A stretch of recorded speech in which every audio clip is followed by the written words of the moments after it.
Hey, what is up, everybody? This is Stevie Breach coming to you here today with WWE Super Showdown results. Honestly, the only match that I watched out of today's Super Showdown was the Goldberg versus Undertaker match. If you were not sold by the SmackDown edition of Goldberg coming back to answer the promo from Undertaker on Monday Night Raw, and then Undertaker popping up and them having a face-to-face, I don't care who you are, you were not a wrestling fan.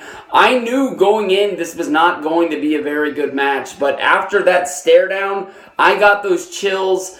This honestly would have been a very good match for any WrestleMania. But they decided to do it at the Super Showdown to keep the Saudi Arabia people happy. We all know when they went there the first year, that list of wrestlers that they gave to Vince McMahon, saying these are some of the people we would like to see compete.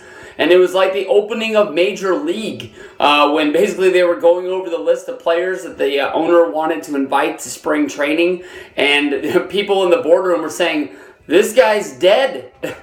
But, Super Showdown, Goldberg came running out there down to the ring. Undertaker took his time. Basically, I went out. I started a load of laundry, put a plate of food together, came into my room, and Undertaker still wasn't halfway down the ramp into the ring. But, honestly, just from reading lots of results of people talking about the show, people were upset about the stage. To me, WrestleMania doesn't need a stage. WrestleMania just needs competitors. If, WWE started spending more money on the stage, and they had to start, not giving as much money to the wrestlers at WrestleMania, and people started leaving to go to other companies, wrestle on the independents, go to AEW, things like that, because the paydays weren't as great. People would be complaining that you need to pay the wrestlers more. As long as they're giving the wrestlers these huge checks and they're spending the minimal amount on sets, I think everybody should be happy because at least the money's going to the right places. Every once in a while, you just think about WCW. WCW spent millions of dollars building sets for pay-per-views, and how many of those do we look back on now were just straight garbage, and they were just throwing the money down the toilet. But today's match, even Charles Barkley is calling this match terrible. That's the only word that comes to my mind. We all knew this wasn't going to be great. We knew that basically the only reason why Goldberg was going to Saudi Arabia was to cash a check. We all knew that Undertaker can't really wrestle a high-quality 5-star match like he did 10 years ago at WrestleMania each and every year.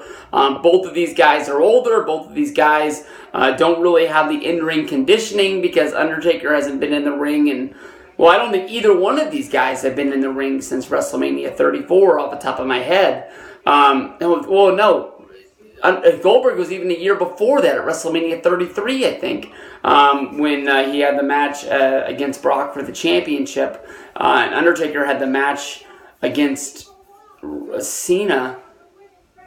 Yeah, I'm pretty sure that was at 34, and then that match wasn't even really a match. The last match he had was against Roman at 33. So, both of these guys don't really have the conditioning. Goldberg got busted open early. Anytime you see that in WWE, you can easily see that that's somebody fucked up. Somebody did something wrong. They're not doing things like Dustin Rhodes was at, All In. Or that wasn't even All In, Double or Nothing, I apologize, in the Dustin versus Cody match. So, somebody did something. I haven't seen the video to be able to track down what it was that actually split them open. But I know in the back they're not mad at them, but they're probably pretty upset that any picture they put up on WWE.com, they're going to have to turn black and white to edit out the blood to keep all of their sponsors and things happy.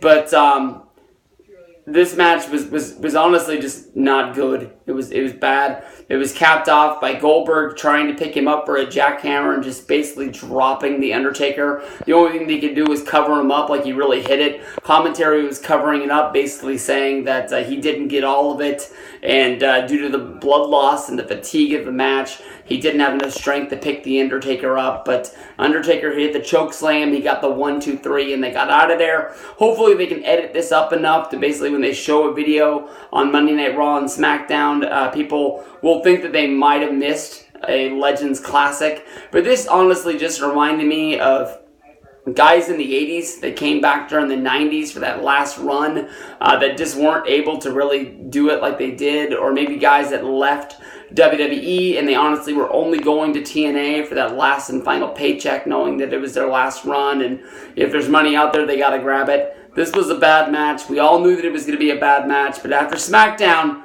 we had hopes and dreams that it was going to be good, and it wasn't.